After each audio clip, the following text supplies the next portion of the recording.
Hey guys, welcome back to the channel. Today we are in the RC, and we're gonna do the ownership video that I wanted to do. So this is, I guess, it's essentially like my 2-year anniversary of having this car. And yeah, we'll just do a little review on the car over the past 2 years. We can just, I guess I'll just do a little walk around where I can describe the mods that I've done to the car, because for the most part, I'd say a vast majority of the mods that I've done have just been cosmetic, so a walk around would make sense. I'll just walk around, kind of talk about the mods and kind of what my thoughts on those mods were, like if they were worth it, things like that. And then afterwards, we'll get in the car, I'll put the GoPro on my hat, and then we'll do a little drive on the highway and just sum up the car in general to see, like, was the car worth it? Things like that. But yeah, today I had just washed the car. If you guys remember on the last video, I had installed the Lexon Bodykit. That's on here. The car is all clean. It should hopefully look good, unless I have tire shine splattered on the side of my car, but we will find out when we do our walk around. So let's get started.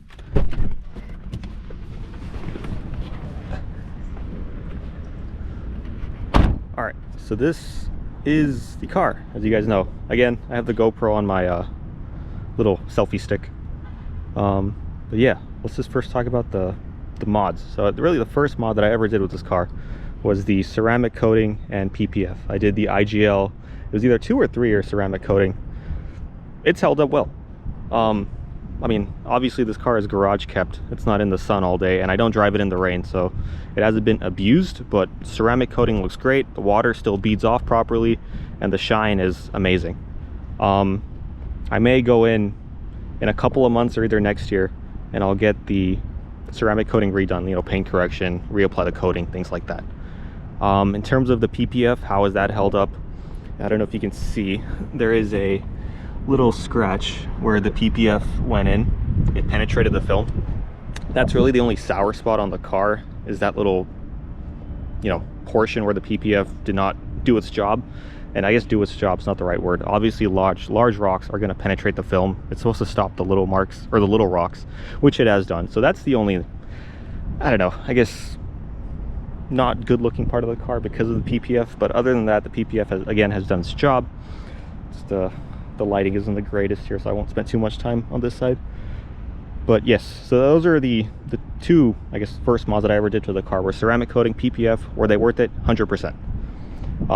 I have debated if I should PPF the whole car, but I don't know. I don't know if this car is like worth it in terms of monetary value to PPF the whole car, because full car PPF's like, what, 8K? That's a lot of money. Anyways, the next mod that I did on this car was the orange brakes. So here it is. This is the front brake. This is, again, this is not powder coated. This is not painted. This is not aftermarket. It's an actual Lexus part. I bought it from lexusparts.com. I believe it was $200-300. Install was a pain because my dealer was, let's just say, they didn't have the best communication. But yeah, I don't want to get too much into it, but I think the car looks great. Now, these brakes are not an upgrade. It just changes really the color of the original brake caliper. I mean, the stopping power is great in stock form and even with these painted calipers, but again, it doesn't change anything. It's just the look. That's the front brake caliper, and then the rear brake caliper. Again, this is not powder coated or painted. This is a Lexus accessory that you can buy from the parts website. Again, I think this was another $200-300, and to install both brakes, take off the wheel. I kept the same brake pads. They just had to do a brake bleed, add in more brake fluid, and that was it. It's pretty simple. So that was the second mod that I did. Now, the other mod that I did was the lowering springs. So this, I hope you can see it. I don't know if you can see it. It's supposed to be blue springs. If there's blue springs, that means it's the F Sport lowering springs, but I don't think you can see it. Anyways, lowering springs were installed. This was, I guess, one of the more expensive mods that I did, because labor and install was around $900. Was this worth it? 100%. Well, okay, I'm not going to say 100%. It really depends on if you want the car to have stiff handling, or if you just want the car to be, a comfortable highway cruiser. I wanted the car to have a bit stiff handling, so I think it was worth it. And obviously it makes the car look a lot better. It has stance, presence, and I really like this mod. But again, the negatives are the ride quality is not the greatest anymore, even when you put the adaptive dampers in its normal mode. So just keep that in mind. And then the other mod that I did was obviously the Lexon kit. As you can see here, is this a scratch? Please don't be a scratch. It's not perfect. But yeah, this is the Lexon Bodykit. Obviously, my last video was on the Bodykit. You guys can watch that video for a more in-depth walk around and explanation. But this was very pricey. The FRP products, the unpainted products, were about $2,400. Painting it, prepping it, installing it was around $1,800 on top of it. So I think quick math is what, 5K almost. It was a lot of money. Was it worth it? I think it was. The car looks a lot better. And I'm not going to show the diffuser, guys. I don't want to. So the last video I showed the diffuser and my license plate was in the video, and just blurring the license plate took forever. So I'm not going to show the diffuser. If you want to see the diffuser, watch the other video. But in a nutshell, was it worth it? I think so. Especially as a car. So if you're not a car enthusiast, I don't think you should get the Lexon Bodykit. But if you are a car enthusiast, you like modding, you like tinkering with the car, I think spending the money and making the car look unique is worth it. And it, you know, at least gives me a sense of happiness. And I feel like for other car enthusiasts, if you get this, or any body kit for any car, and that for that matter, it'll, you know, make your car a little unique. But that was that. Those are really the mods that I've done. I mean, obviously there was the spoiler, but I don't really think that's a mod. You can just wrap it. That's not really that big of a deal. But yeah, this is what I've done over the past 2 years. I'm happy with it. I think I mentioned in the last video, the only thing I really want to do is a chrome delete, just to get rid of the chrome on the mirror and then the chrome on the front grille. But other than that, the car is complete. Anyways, we will get in the car, we will do a little drive, and we will just talk about the car in general, like maintenance, overall thoughts, and then we can wrap up the video. So what I will do, ladies and gentlemen, is I will attach my GoPro on my cap so we can get that POV perspective, and then we will continue the video. So I will see you guys in a few minutes.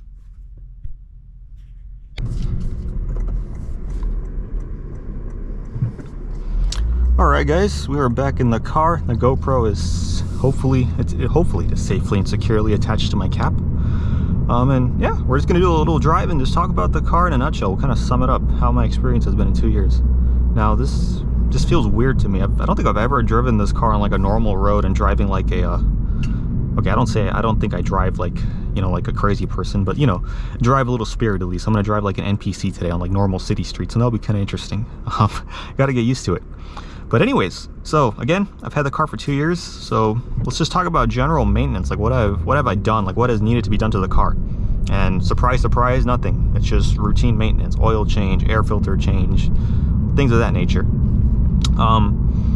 The first 2 services when you buy a new Lexus are free. So the first 2 services that I went in, they were free.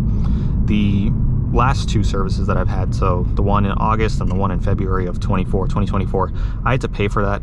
Now, Lexus calls for an oil change every 10,000 miles because they use synthetic oil. That's their explanation. I don't buy it. I do my oil changes every 5,000 miles. So I guess that's one thing that I do where I don't follow the book or the maintenance schedule that Lexus provides. Is, you know, Lexus wants to do an oil change every 10K, so every year. I don't buy that. I do my oil change every 6 months or 5,000 miles, whatever comes first. So whenever I go to a Lexus dealer, they find it kind of weird. They're like, why do you want to do an oil change? And I'm like, just do it, man. Like, I'm paying you, just do my oil change. So that's what I do. That's one thing I do off the script. So in terms of maintenance, nothing, no issues. I mean, it's to be expected. The car's 2 years old. I bought this car when there was 0 miles on it.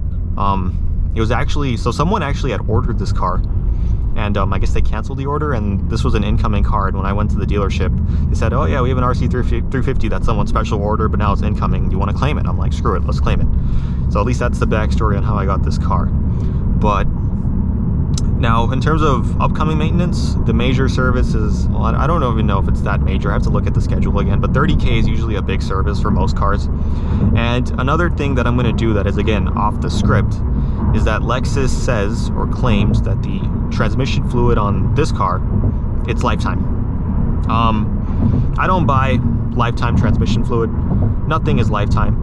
I'm not going to be here for a lifetime. The fluid is definitely not going to survive a lifetime. Now, Lexus may claim that lifetime fluid means a lifetime of the warranty, which, as a car owner, like, I would like to keep the car as long as I can, right, until I get bored of it or if it breaks down. I don't want the car to only last, what, 5-6 years, whatever the warranty is. So I don't buy lifetime transmission fluid. So my plan is at the 3-year 30K mark, so essentially next August, I'm going to do a transmission drain and fill.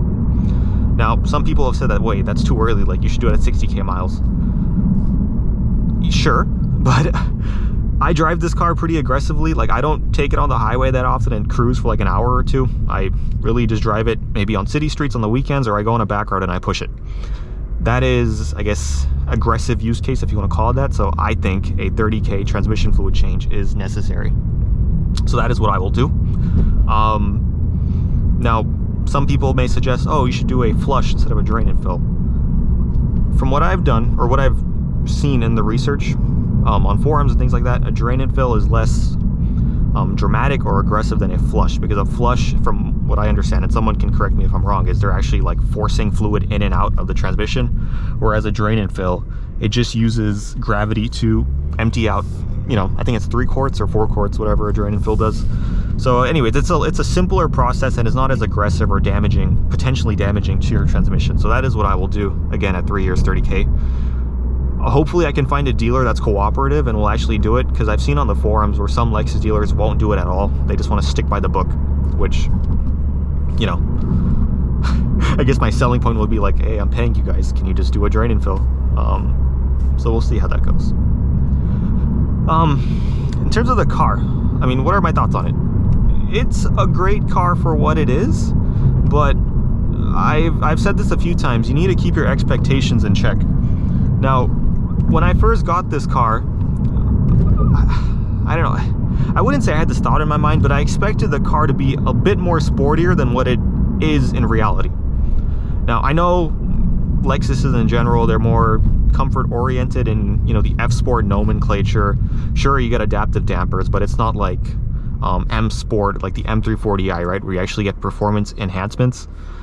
So, you know, being a 22-year-old or, you know, a young kid, and I see, oh my god, RC350 F-Sport, it must be fast. And yes, the car is pretty sporty for what it is. I mean, compared to normal traffic like that MDX, that Jetta, 100% more sportier. But when you compare it to other cars in the price range, like the Supra, I mean, not considering markups, it's around what, 60k, 65k.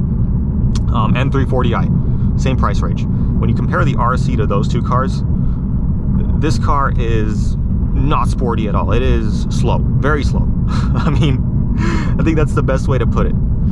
I think I want to go here, actually. I want to get on the highway. But yes, so if you're able to keep your expectations in check, that like, hey, this is a grand touring car, you can have a little bit of fun with it, but it's not going to be your hardcore sports car. If you can understand that and keep that expectation in mind, I think you'll be happy with this car. If you're expecting a sports car, then you're not going to be happy with it. You should get a Supra or an M340i. And we'll actually hit this entrance ramp. Hopefully this Tesla doesn't try to race me. So if you live in the Bay Area, Tesla drivers are very aggressive. They're the new BMW drivers. So I feel like if he sees me get off the line quickly, he may try to race me, and I don't want to race you, man. Anyways, I got sidetracked. So yes, as a grand tour, this car is perfect. Now I have done some mods, and let's just hit this entrance ramp and I'll talk.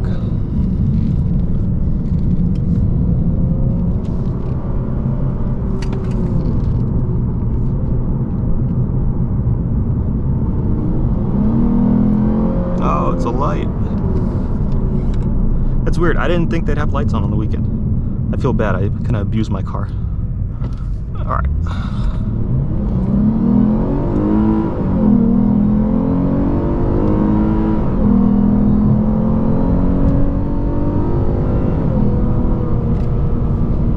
All right, that is how you merge onto a highway properly. I don't know what the exact rules are, but I like to merge on highways at, you know, good speeds. I want to get up to the flow of traffic, and at least in the Bay Area, people drive 70 to 80 miles an hour. That's what I'll say. Anyways, what was I talking about? Yes, the grand touring nature. So I have done mods to make the car a bit more sporty. Lowering springs is obviously the big one. Did it help making the car more sporty? 100%. The car is stiffer, it handles a lot better, and at least for me, the car still retains its grand touring nature. So I'm happy with it. I mean, obviously, again, the car is stiffer than what it came from, or what it originally was in the factory, so just keep that in mind. But even with that mod, this car is not a sports car. It's not going to handle better than an M340i, a Supra, things of that nature. Unless you really want to spend a lot of money on it, sure, maybe you can. I'm not going to do that. yeah. And then I guess this other question that I was actually thinking of, like, you know, what should I talk about in this video? I think the other question would be, if I could go back, you know, 2 years, if I had a time machine to go back in time, would I buy this car? Honestly, I'd say no. I would not buy this car. If I could go back in time, I had the same money that I had, you know, that time for the down payment, paying the loan, whatever, all that stuff, I would not buy this car. Now, the reason being is because as I've owned this car, I have realized that I do not need a grand touring car. Yes, a grand touring car is nice, but for my use case where I work from home, I hang out with my friends on the weekends, and if I don't hang out with my friends, I just go to car shows, or I go, you know, fun roads, windy roads to, you know, have spirited driving. For those use cases, a car like a Miata, a Supra, M340i, a Mustang, Camaro, any other car would have suited my needs a lot better. And before I had seen the RC, a Miata was something that I actually was looking at and I really wanted. But I didn't get the Miata because during the test drive, it was super stiff and very noisy. Like, it was really loud. I didn't know if I could handle it. And I've had, you know, friends and family also say, like, you know, being in a Lexus, a luxury car, like having that refinement is worth it. So it's, you know, it shouldn't be something that you sacrifice. And it made sense to me. And when I take this car out on the road or up on the highway, like so, you know, if let's say I go to San Francisco, it's about 45 minutes for me. Taking this car, I love it. Super smooth, super quiet. It's amazing. If I was in a Miata, I think I'd like cry. Okay, not cry, but you know, I would just be annoyed really fast. On the flip side, again, most of the time when I drive this car, I drive spiritedly, or you know, I drive on the weekends and I go on back roads. There's not a lot of traffic. I don't have to commute to work. For that use case, the Miata, the Supra, GR86, things of that nature are much better. And I don't know, like, there's a part of me is like, damn, I actually should have got a true sports car. So yes, I've rambled a lot, but in a nutshell, if I could go back in time, I would not buy this car. I think my top 3 candidates would be M240i, Miata, the ND, or potentially a GR86, but I don't know. I like the look of the GR86 as the engine. It just sounds terrible. But yeah. So I don't know if that's a disappointment for my Lexus folk, but yeah, but again, I don't want you guys to like spin my words or take it the wrong way. Like, this car is great for what it is. It's just, I guess I didn't fully realize my needs at the time, or what I wanted out of a car at that time. And now that I've, I guess, matured, I've experienced the car, I've done more research, I've now come to the realization, it's not a regret, it's a realization that, okay, a Miata, a Supra, an M240i would have been a much better car to make me feel fulfilled or happy. But again, I'm not discounting this car. This car has been great. I love it. Will I keep it forever? As of now, yes, because I love the way how the car looks. It's, you know, unique, and now especially with the body kit, it's even more unique. And it's, you know, I feel like it's my own car. But yeah, that is, I guess, the realization that I've come to is like, maybe I should have got a true sports car rather than a RC350. But again, and I know, so I don't know if you've noticed, if you've watched my videos from the beginning, I tend to ramble a lot, so I'll just ramble once more. You know, I still like this car, and I'm not living with that fake expectations like, oh my god, I have a sports car. Sorry, Subaru. But yeah, I love it. Like, I have no complaints. Just, again, a sports car would have been cool. And who knows, maybe in my next car, once I pay this off, I can maybe lease a Miata or a Supra, things of that nature. Because I guess the other thing to bring up is, I bought this car. I would not buy M240i. I would not buy a Supra. I don't care how reliable the B58 is. I don't want to deal with the electronics and things of that nature that BMW has put into their cars. I don't know, like, they have that giant little screen. I don't want to deal with that when it breaks in a couple of years. So, yeah. If, you know, I could go back in time 2 years ago, I would lease any of those cars. But if I were to buy, I would either buy this, the Miata, or potentially a GR86. But we will hit one more entrance ramp. I don't know what these are called. I like to call them little circles. We'll just do this circle and then the other circle to get back on the highway. And then we'll wrap up the video with this little sunset drive. I hope the lighting was good. I don't know. I've never, like, shot in this sort of lighting before. So I hope it was okay. can get past this Corolla, we'll hit this entrance ramp.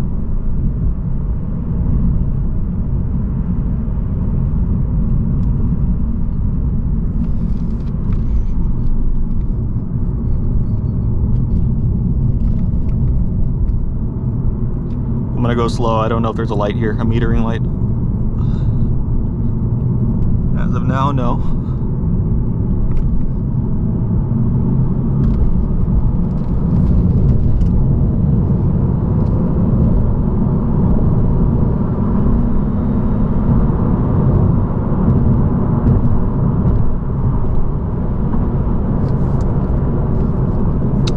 But that will wrap up the video, guys. That is my 2-year ownership review on the RC350. I guess you guys finally, I don't know, what do you want to call it? You got an answer on if this car is worth it. And I'll reiterate it once more. The car is worth it if you want a grand touring car that can eat up miles and is luxurious. Do not expect this car to be a sports car. It is not a sports car. For $65K, you can buy a M240i, a Supra, or if you want to go in like a lower price range, Miata GR86. You'll get a much better handling car, and in the case of the Supra and M240i, a much better engine. Now, I don't know about reliability, but in terms of performance, the B58 is going to smoke the 2GR, 100%. But yeah, again, this car has been great. No issues. There's no wood. I can't knock on wood. But yeah, that is my 2-year ownership review / coming to terms with reality on the 2022 Lexus RC350 F Sport. So thank you guys so much for watching, and I hope to see you all in the next one.